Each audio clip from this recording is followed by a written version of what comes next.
अगर आप एक बहुत ही अच्छे हस्बैंड बनना चाहते हैं तो आपको ये कुछ रूल्स बहुत ही अच्छे से मान के चलना है। देखिए, 2-3 साल शादी का अगर बीत जाता है तो रिलेशनशिप को आप जैसे छोड़ ही देते हो, हालात के ऊपर छोड़ के आप अपने काम को लेके बिजी रहते हो। लेकिन अगर आपको एक बहुत ही अच्छा हस्बैंड बनना है तो आपको अपने वाइफ के मन के अंदर झांकना बहुत ही ज़रूरी है। बहुत सारे हस्बैंड तो ऐसे भी होते हैं कि शादी के बहुत साल बीत गया लेकिन उनको पता ही नहीं है कि उनकी वाइफ आखिर में चाहते क्या है उनसे। छोटी छोटी खुशियाँ जो लड़की होती है ना, तो बहुत ही बड़ी चीज़ों में अपनी खुशी नहीं ढूंढती है।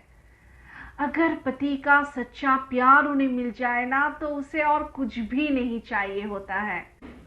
आपको अपने पत्नी के मन के अंदर झांकना है, उनसे बातें करना है, उनसे बहुत ज़्यादा टाइम स्पेंड करना है। आप लोग जो करते हो ना, बहुत सारे हस्बैंड क्या करते हैं, ऑफिस से आते ही टीवी के सामने रिमोट हाथ में लिए बैठे रहते हैं और नेटफ्लिक्स, अमेज़न ये सब घुमा के मूवीज़ देखते रहते हैं और खाना खा के सो जाते हैं। ऐसा आपको बिल्कुल भी नहीं करना है।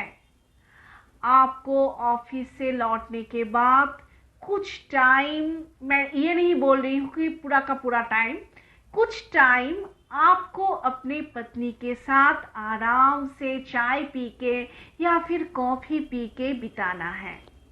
इससे क्या होता है, हस्बैंड वाइफ के प्यार भी बहुत ही बढ़ने लगता है। लड़कियों को सरप्राइज गिफ्ट बहुत ही पसंद आती है, इसीलिए हर रोज़ नहीं लेकिन कभी कभी सरप्राइज गिफ्ट देना भी बहुत ही ज़रूरी है।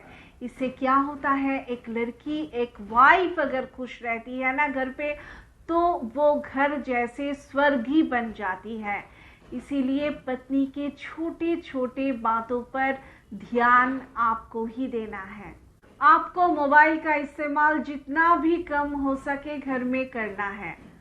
अगर आपके वाइफ को मोबाइल का इस्तेमाल बहुत ही ज़्यादा करने का हैबिट है ना, तो आपको उनको भी समझाना है और आप में से किसी को भी मोबाइल का ज़्यादा इस्तेमाल ऑफिस से लौटने के बाद नहीं करना है। आप अगर एक दूसरे के साथ बैठकर टाइम स्पेंड करोगे मोबाइल का इस्तेमाल ना करते हुए ना, तो भी बॉन्डिंग बहुत ही स्ट्रांग होता जाएगा।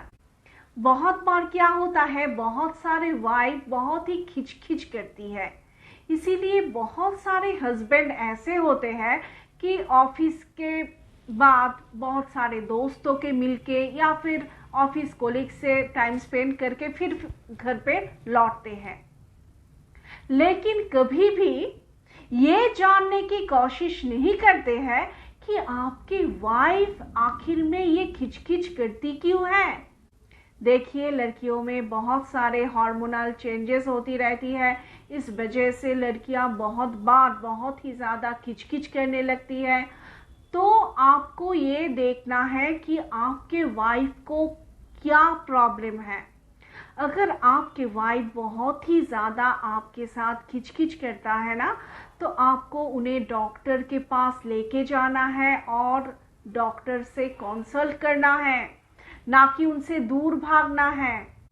बहुत सारे हस्बैंड ऐसा करते हैं कि जब भी छुट्टियों के दिन होता है या फिर वीकेंड होता है, तब किसी और के साथ मूवीज़ देखने जाते हैं या फिर पार्क में जाते हैं। ऐसा आपको बिल्कुल भी नहीं करना है।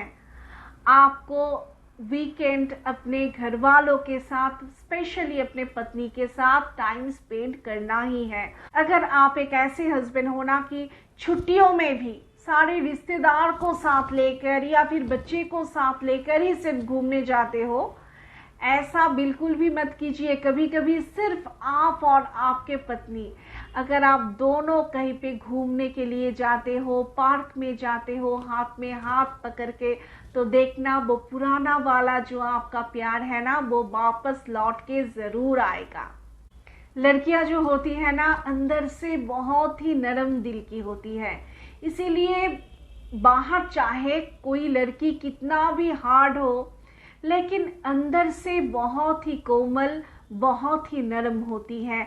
आपको अगर आपके पत्नी बहुत ही हार्ड है ना बाहर से, तो उनके दिल की अंदर झांक के, उन्हें उस नरम दिल के अंदर झांक के आपको पहचानना है। उन्हें, आपके असली वाइफ को जो है ना, उनके मन के अंदर झांक के उन्हें पहचानना है और उनके ऊपर आपको काम करना है।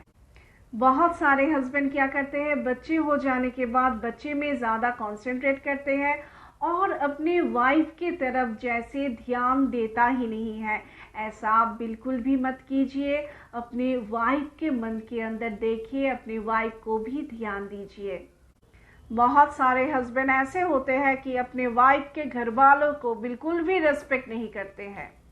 इससे क्या होता है, एक लड़की जब देखता है ना कि उनके घर वालों को रेस्पेक्ट नहीं मिलता है, तो वो भी रिटर्न में आपके घर वालों को रेस्पेक्ट नहीं देगी। इसीलिए ऐसा भूल बिल्कुल भी मत कीजिए। अगर आप अपने पत्नी के साथ साथ उनके घर वाले को भी रेस्पेक्ट देते हो, तो रिटर्न में आपको और आपके घर वाले को रेस्पेक्ट ही मिलने वाला है। थोड़ा सा पेशेंस से काम लीजिए। बहुत ही जल्द किसी लड़की को जज मत कीजिए। थोड़ा सा पेशेंस से काम लीजिए। इससे धीरे धीरे रिलेशन बहुत ही बढ़िया होने लगेगा। और जब भी टाइम मिले, वीकेंड में या फिर ऑफिस से लौट के जब भी टाइम मिले ना, एक साथ बैठ के कॉफ़ी पीजिए, एक साथ बैठ के कुछ देखिए, तो इससे भी प्यार बहुत ही बढ़ने लगता है। और एक खास बात, लड़कियों को कभी भी झूठ मत बोलिए। लड़कियों में ये खास एक पावर होती है, वो जब भी किसी से बहुत ही स्ट्रॉन्ग प्यार करने लगती है ना, तो आप अगर उनसे झूठ मूठ का कुछ बोल देते हो ना, तो तुरंत वो पकड़ लेती है। उनके पास वो वाइब्स ज़रूर आती है। इसीलिए अगर आप एक लड़की को बार बार उनके साथ चीट करते हो, उनके साथ माइंड गेम खेल रहे हो, चीट कर रहे हो, और रिटर्न में आप चाह रहे हो कि वो आपके साथ बहुत ही ऑनेस्ट रहे, तो वो लड़की तो आपसे कुछ भी नहीं बोलेगी, लेकिन मन ही मन ना आपको बहुत ही ज़्यादा डिसरेस्पेक्ट करेगी। इसीलिए लड़कियों के साथ कभी भी चीटिंग मत कीजिए। लड़कियों को सब कुछ पता चल ही जाता है। आपके ना बोलने पर भी उन्हें सब कुछ सच पता ही चलता है। अगर आपको सच्चा प्यार करना है तो ऑनेस्टी से आगे बढ़िए। ऑनेस्टी में जो प्यार, जो खासियत है ना, वो डिसऑनेस्टी में या धोखाबाजी में ये सब नहीं होता है। लड़कियों को बहुत ही जल्द पता चल जाती है, इसका भी ध्यान दें। छोटी छोटी जो खुशी है ना, वो लड़कियों के लिए बहुत ही मायने रखता है। इसीलिए बहुत ही बड़ा गिफ्ट या बहुत ही बड़ा सरप्राइज दे के खुश करने से छोटी छोटी चीज़ देकर लड़कियों को खुश कीजिए। और सब कुछ, अपना सब कुछ ऑनेस्टी के साथ लड़कियों के साथ शेयर भी कर सकते हैं आप। लड़कियों को वो लड़का बहुत ही ज़्यादा पसंद होता है जो कि उनके साथ बहुत ही ऑनेस्टी से सब कुछ शेयर करता है। अगर आप एक ऐसा हस्बैंड बन जाते हो ना, तो बहुत ही बढ़िया हो जाएगा आपके लाइफ।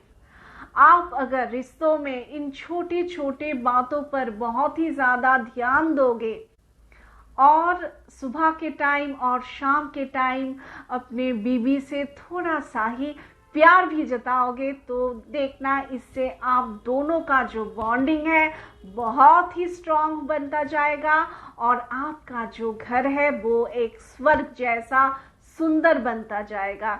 इसीलिए इन बातों के ऊपर ज़रूर ध्यान दीजिए और अपने रिश्तेदारों के साथ, पत्नी के साथ, बच्चों के साथ, सबके साथ बहुत ही खुश रहिए। ये खुशी जो है ना, अपनों के साथ ही है। आप देखोगे, आप जब बीमार पड़ते हो ना, तो आपके पास कौन रहता है? सिर्फ और सिर्फ आपके पत्नी। इसीलिए जो क्राइसिस में आपको सपोर्ट करता है ना, उनका साथ दो, उनको समझो, उनसे प्यार करो, ना कि इधर उधर करके भटकाओ नहीं, आप अपने दिल को समझाओ आप कि मेरा पत्नी मेरे लिए सब कुछ है। अगर आप अपने दिल को ये एक बार समझा लेते हो ना, तो देखना आपके दिल इधर उधर नहीं भटकेगा।